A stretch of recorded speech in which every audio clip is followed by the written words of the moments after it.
فكلوا مما رزقكم الله حلالا طيبا واشكروا نعمة الله إن كنتم إياه تعبدون.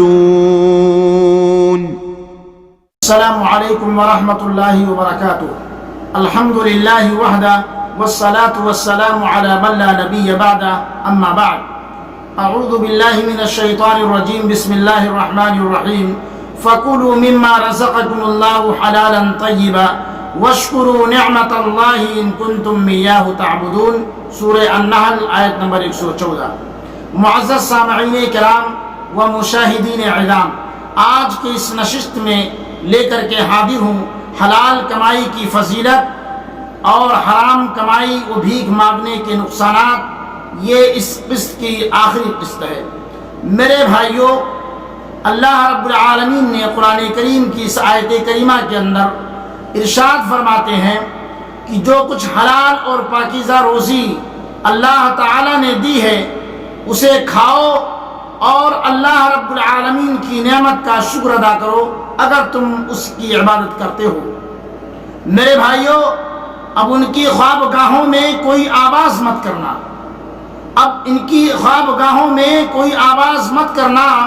بہت تھک ہار کر فٹ پاتھ پر مزدور سوئے ہیں. اس روئے زمین پر بسنے والا ہر انسان اپنی گھریلو ضروریات پوری کرنے کے لیے شب و روز دوڑ دھوپ کرتا ہے اور بڑی محنت و مشقت سے اپنا اور اپنے گھر والوں کا پیٹ بھرنے کے لیے روزی روٹی کماتا ہے. اگر یہ تمام کام احکام الہیہ اور حدیث نبویہ کی روشنی میں کرتا ہے تو یہ کام بھی مذہب اسلام میں عبادت شمار کیا جاتا ہے. اور اگر ناجائز طریقے سے اپنا پیٹ بھرتا ہے تو یہی کوشش اس کے لیے آخرت میں رسوائی کا سبب بن سکتی ہے. یقیناً ہر انسان کے لیے ممکن ہے کہ وہ ایسی رزق کما سکتا ہے جو اللہ تعالیٰ کے حکم کے مطابق ہو، کیونکہ اللہ رب العالمین نے انسان کی تخلیق کے ساتھ اس کی روزی روٹی کا بھی بندوبست کر رکھا ہے. اس کے لیے ایسی سہولت فراہم کر دیا ہے کہ انسان اپنی کوشش کے ذریعہ اپنا وجود برقرار رکھ سکتا ہے. مگر آج انسان دولت کے نشہ میں آج انسان کے اوپر دولت کا نشہ اس طرح سوار ہے کہ وہ جائز اور ناجائز کی بھی تمیز کیے بغیر اچھی خاصی پرسکون زندگی کو وبال جان بنا لیتے ہیں. ترقی اور خوشحالی کا پیمانہ خود بخود تیار کر کے اسے حاصل کرنے کے لیے حلال و حرام کے حدود کو بھی تجاوز کر جاتے ہیں. جبکہ اللہ کے نبی صلی اللہ علیہ وسلم نے رزق حلال کی بے پناہ فضائل بیان کیے ہیں اور رزق حرام کی برائیوں اور نقصانات سے آگاہ فرمایا ہے. میرے بھائیوں، اللہ کے نبی صلی اللہ علیہ وسلم کی حدیث آتی ہے. حضرت ابو ہریرہ رضی اللہ عنہ روایت کرتے ہیں کہ رسول اللہ صلی اللہ علیہ وسلم نے فرمایا کہ تم میں سے ایک شخص لکڑی کا گٹھا اپنی پیٹھ پر لاد کر لائے اور اسے بیچ کر گزارا کرے، یہ اس کے لیے اس سے بہتر ہے کہ وہ کسی سے سوال کرے اور وہ اسے دے یا انکار کر دے. بخاری اور مسلم کے اندر یہ حدیث موجود ہے. اسلام نے محنت و مزدوری کر کے کمانے کھانے پر زور دیا ہے. محنت و مزدوری اور اپنے ہاتھ کی کمائی کی احادیث کریمہ کے اندر بہت فضائل آئے ہیں. میرے بھائیوں، ایک حدیث میں اللہ کے رسول صلی اللہ علیہ وسلم ارشاد فرماتے ہیں ان اطیب ما اکلتم من کسبکم، سب سے پاکیزہ کھانا جو تم نے کھایا وہ تمہاری اپنی کمائی کا ہے. دوسری حدیث میں ہے کہ صحابہ کرام نے دریافت کیا، اے اللہ کے رسول صلی اللہ علیہ وسلم، ای الکسب اطیب، کون کمائی سب سے بہتر اور اچھا ہے؟ آپ صلی اللہ علیہ وسلم نے فرمایا عمل الرجل بیدہ وکل بیع مبرور، آدمی کا اپنے ہاتھ کی کمائی اور ہر خرید و فروخت جو شرعی قواعد سے پاک ہو. بخاری کی روایت میں ہے کہ اللہ کے نبی حضرت داؤد علیہ السلام بھی محنت اور مزدوری کر کے کھاتے تھے. کان یاکل من کسب یدہ. اسلامی بھائیوں، یہ احادیث تھی جسے اسلام کے اندر محنت و مزدوری اور اپنے ہاتھ کی کمائی کی اہمیت و فضیلت کا پتہ چلتا ہے۔ کمائی کے سلسلے میں اسلام نے میرے بھائیوں دوسری جو ہدایت دی ہے وہ بھی بہت اہم ہے، یعنی حلال طریقے سے کمانا اور حرام سے بچنا۔ حلال طریقے سے، جائز طریقے سے کمایا جائے اور حرام طریقے سے بچا جائے۔ قرآن مجید میں انبیاء کرام کو خطاب کر کے اللہ تبارک و تعالی ارشاد فرماتے ہیں، یا ایھا الرسل کلوا من الطیبات واعملوا صالحا۔ سورہ مومنین کے اندر ہے، اے رسل پاک چیزوں کو کھاؤ اور نیک عمل کرو۔ اس آیت کریمہ میں حلال کھانے کا جو حکم انبیاء کرام کو دیا گیا ہے، وہی حکم ایک دوسری آیت کریمہ کے اندر مسلمانوں کو دیا جا رہا ہے۔ اللہ رب العالمین ارشاد فرماتے ہیں، یا ایھا الذین آمنوا کلوا من طیبات ما رزقناکم۔ اے ایمان والو، ہم نے جو تم کو رزق دیا ہے اس میں سے پاک چیزوں کو کھاؤ۔ حضرت عبداللہ بن عمر رضی اللہ عنہ فرماتے ہیں کہ رسول اللہ صلی اللہ علیہ وسلم نے کسب حلال کو دیگر فرائض، نماز، روزہ وغیرہ کے بعد ایک فریضہ قرار دیا ہے۔ حدیث کے الفاظ ہیں، طلب کسب الحلال فریضۃ بعد الفریضہ۔ حلال کمائی کا طلب کرنا فرض عبادتوں کے بعد ایک فرض ہے۔ جو لوگ کمانے میں حلال و حرام کا خیال نہیں کرتے اور جائز و ناجائز سب جمع کرنے کی فکر میں رہتے ہیں، ان کے لیے بڑی وعیدیں ہیں میرے بھائیوں۔ رسول اللہ صلی اللہ علیہ وسلم ارشاد فرماتے ہیں، لا يدخل الجنت جسد غذی بالحرام۔ وہ جسم جنت میں نہیں جائے گا جس کی پرورش حرام مال سے ہوئی ہو، جس کی پرورش اور پرداخت حرام مال کے ذریعے کی گئی ہو۔ ایک دوسری روایت کے اندر اللہ کے نبی صلی اللہ علیہ وسلم کی حدیث آتی ہے، لا يدخل الجنت لحم نبت من السحت النار اولی بہ۔ میرے بھائیوں، حرام مال سے بنا ہوا جسم یہ جنت کے اندر نہیں داخل ہو سکتا، بلکہ اس کے لیے جہنم مناسب ہے۔ اور یاد رکھو، حرام طریقے کی کمائی ہوئی چیز، اس کے استعمال کرنے سے جو چیز حرام طریقے سے کمائی جاتی ہے، آدمی کی نہ نماز قبول ہوتی ہے اور نہ اللہ کے ہاں اس کی دعا قبول ہوتی ہے۔ اور راوی حدیث عبداللہ بن عمر کہتے ہیں کہ اللہ کے رسول صلی اللہ علیہ وسلم ارشاد فرماتے ہیں، من اشترى ثوبا بعشر دراهم وفيه درهم حرام لم يقبل الله صلاة ما دام عليه۔ جس نے 10 درہم کا ایک کپڑا خریدا، اس میں 1 درہم حرام کمائی کا تھا، تو جب تک وہ کپڑا اس شخص کے بدن پر رہے گا اللہ تعالیٰ اس کی نماز قبول نہیں کرے گا۔ میرے بھائیوں، کتنی سخت وعید آئی ہے حرام کمائی کے تعلق سے۔ آج مسلمانوں کو غور فکر کرنی چاہیے۔ جو ہمارے بہت سارے بھائی حرام اور حلال کی تمیز کیے بغیر میرے بھائیوں مال اکٹھا کرنے اور جمع کرنے کی فکر میں رہتے ہیں۔ دیکھیے کس طریقے سے اگر ایک ریال بھی اگر حرام ہے، 1 روپیہ بھی حرام ہے، اور اس حرام کے ذریعے سے کپڑا آپ نے خریدا، اگر 10 ریال کا ایک کپڑا خریدا اس میں 1 ریال حرام ہے، 10 روپے کا ایک کپڑا خریدا اس میں 1 روپیہ حرام ہے، تو جب تک وہ کپڑا آپ کے جسم پر باقی رہے گا اللہ رب العالمین آپ کی نماز قبول نہیں کرے گا۔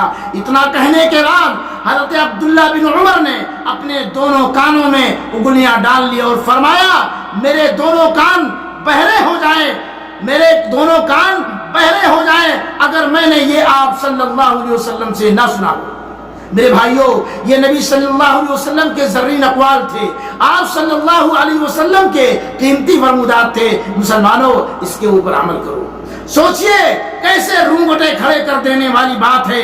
اس کے بعد بھی اگر ہمیں ہوش نہ آئے اور ہم حلال و حرام، جائز و ناجائز کی تمیز کیے بغیر کمانے کھانے میں لگے رہے تو کیا ہم پر نبی صلی اللہ علیہ وسلم کا یہ ارشاد صادق نہ آئے گا، یاتی علی الناس زمان لا یبالی المرء ما اخذ منه ام من الحلال ام من الحرام۔ بخاری کی روایت، لوگوں پر ایک زمانہ ایسا آئے گا کہ آدمی کو اس کی بھی پرواہ نہ ہوگی کہ اس نے جو لیا ہے وہ حلال ہے یا حرام۔ اسلامی بھائیوں، ہمیں یہ سوچ سمجھ کر کام کرنا چاہیے۔ دنیا کی چند روزہ آرام کی خاطر آخرت کا ابدی نقصان برداشت کرنا عقل مندی نہیں ہے، یہ بہت گھاٹے کا سودا ہے، یہ بہت گھاٹے کا سامان ہے۔ ہمیں حلال کمائی کی فکر کرنی چاہیے، حرام سے بچنا چاہیے۔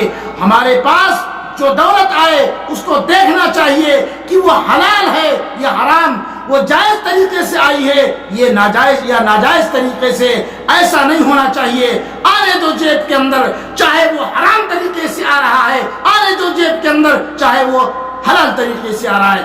نہیں، ہمیں یہ دیکھنا چاہیے یہ 10 روپیہ یا 10 ریال ہمارے جیب کے اندر جو آ رہا ہے یہ حرام طریقے سے آیا ہے یا حلال طریقے سے۔ میرے بھائیوں، تفریق کرنی چاہیے حلال اور حرام کو سمجھ کر کے۔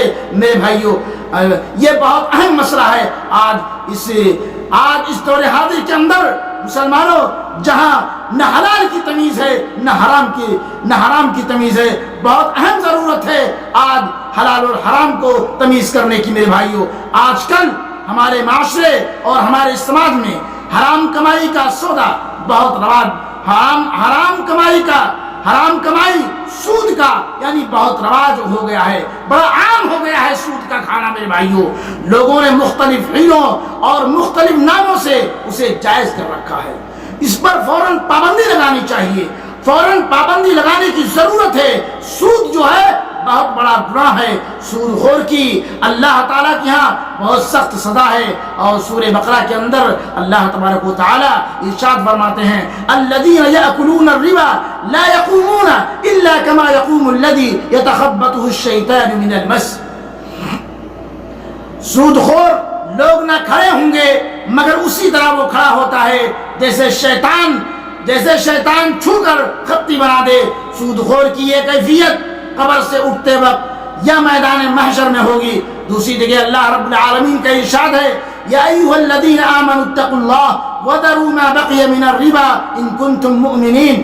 سورہ بقرہ کے اندر ہے اے ایمان والو، اللہ تعالیٰ سے ڈرو اور جو سود باقی رہ گیا ہے وہ چھوڑ دو اگر تم سچ مچ ایمان والے ہو۔ اس آیت کریمہ میں سودی کاروبار کرنے والوں کے لیے کتنی شدید وعید ہے۔ بھلا کون ہے جو اللہ اور اس کے رسول صلی اللہ علیہ وسلم سے جنگ مول لے کر پنپ سکے؟ اس سے زیادہ خطرناک بات اور کیا ہو سکتی ہے کہ سودی لین دین کرنے والا اللہ اس کے رسول صلی اللہ علیہ وسلم سے جنگ مول لیتا ہے۔ قرآن کریم میں ہے یا ایھا الذین آمنوا لا تأکلوا الربا اضعافا مضاعفة واتقوا اللہ لعلکم تفلحون۔ سورہ آل عمران میں ہے اے ایمان والو، بڑھا چڑھا کر سود نہ کھاؤ اور اللہ تعالیٰ سے ڈرو تاکہ تمہیں نجات ملے۔ رسول اللہ صلی اللہ علیہ وسلم کا فرمان ہے لعن اللہ اکل الربا وموکلہ وشاہدہ وکاتبہ۔ ترمذی کی روایت، رسول اللہ صلی اللہ علیہ وسلم نے سود کھانے والے، کھلانے والے گواہوں اور لکھنے پر لعنت کی ہے۔ ایک حدیث کے اندر ہے کہ جان بوجھ کر سود کا 1 درہم کھانا 36 مرتبہ زنا کرنے سے زیادہ بڑا گناہ ہے۔ میرے بھائیوں، سود کا 1 درہم کھانا، سود کا 1 روپیہ کھانا، سود کا 1 ڈالر کھانا کتنا بڑا گناہ؟ 36 مرتبہ زنا کرنے سے زیادہ بڑا گناہ ہے۔ اور اللہ کے نبی صلی اللہ علیہ وسلم کی حدیث درہم الربا یاکلہ الرجل وهو یعلم اشد من 36 زنیہ۔ مسند احمد کی روایت ہے۔ دوسری حدیث میں ہے کہ گناہ کے اعتبار سے سود کے 73 درجے ہیں۔ نبی کریم صلی اللہ علیہ وسلم نے ارشاد فرمایا الربا 73 بابا ایسرها ان ينكح الرجل امه وان اربى الربا عرض الرجل المسلم۔ سود کے 73 درجے ہیں، ان کا معمول یہ ہے کہ انسان اپنی ماں کے ساتھ نکاح کرے۔ سب سے کمتر درجہ میرے بھائیوں سود کا گناہ یہ ہے، سب سے معمولی، سب سے کمتر گناہ یہ ہے کہ آدمی اپنی ماں کے ساتھ زنا کرے، نعوذ باللہ۔ اور سب سے بڑا سود مسلمان کی عزت تباہ کرنا ہے۔ نبی کریم صلی اللہ علیہ وسلم نے معراج کی رات کچھ لوگوں کو دیکھا کہ ان کے پیٹ گھروں کی طرح بڑے بڑے ہیں اور ان میں سانپ بھرے ہوئے ہیں۔ نبی صلی اللہ علیہ وسلم نے حضرت جبریل سے دریافت کیا کہ یہ کون لوگ ہیں؟ حضرت جبریل نے جواب دیا کہ یہ وہ لوگ ہیں جو سود کھاتے تھے۔ یہ وہ لوگ ہیں جو سود کھانے والے تھے۔ اسلامی بھائیوں، یہ ہے سود خوروں کا انجام، یعنی اس حلال کمائی کا انجام، اس کمائی کا انجام میرے بھائیوں، یہ ہے سود خوروں کا انجام، یعنی اس کمائی کا انجام جو اللہ اور اس کے رسول صلی اللہ علیہ وسلم کے نزدیک حرام کمائی ہے۔ لہذا سب لوگوں کو ہوش کے ناخن لینا چاہیے اور سچے دل سے توبہ و استغفار کرتے ہوئے ہر طرح کی حرام کمائی ہمیشہ کے لیے چھوڑ دینی چاہیے۔ میرے بھائیوں، بہت سارے ہمارے بھائی جو اس گناہ کے اندر ملوث ہیں، سودی کاروبار کے اندر ملوث ہیں، اور بہت سارے مسلمان جو پیشہ وارانہ فقیر بنے ہوئے ہیں، جنہیں اسلام کے اندر قطعاً ان کی اجازت نہیں ہے، انہیں میرے بھائیوں آج سے توبہ و استغفار کرنی چاہیے اور حلال کمائی کی فکر کرنی چاہیے، حرام سے بچنا چاہیے۔ خود حلال کھاؤ، حرام سے بچو، اپنا حلال کھاؤ، اپنے بیوی بال بچوں کو بھی حلال کھلاؤ۔ میرے بھائیوں، حرام کمائی کے بہت سارے نقصانات اور بہت بڑا نقصان ہے، بہت سخت وعید ہے احادیث کریمہ کے اندر، اور اللہ رب العالمین نے قرآن کریم کے اندر بیان فرمائے ہیں۔ ہماری اللہ رب العالمین سے دعا ہے کہ اللہ ہماری نیتوں میں پختگی اور ارادوں میں استحکام عطا فرمائے۔ اللہ تعالی ہم تمام مسلمانوں کو حق حلال کی روزی عطا فرما، حرام کمائی سے بتائے، اور جو بھیک مانگنے والے ہیں اور جو پیشہ وارانہ فقیر ہیں، اللہ رب العالمین انہیں تو محنت اور مشقت سے کمانے کھانے کے اللہ انہیں توفیق عطا فرما۔ آمین یا رب العالمین۔ وآخر دعوانا الحمد للہ رب العالمین، والسلام علیکم ورحمۃ اللہ وبرکاتہ۔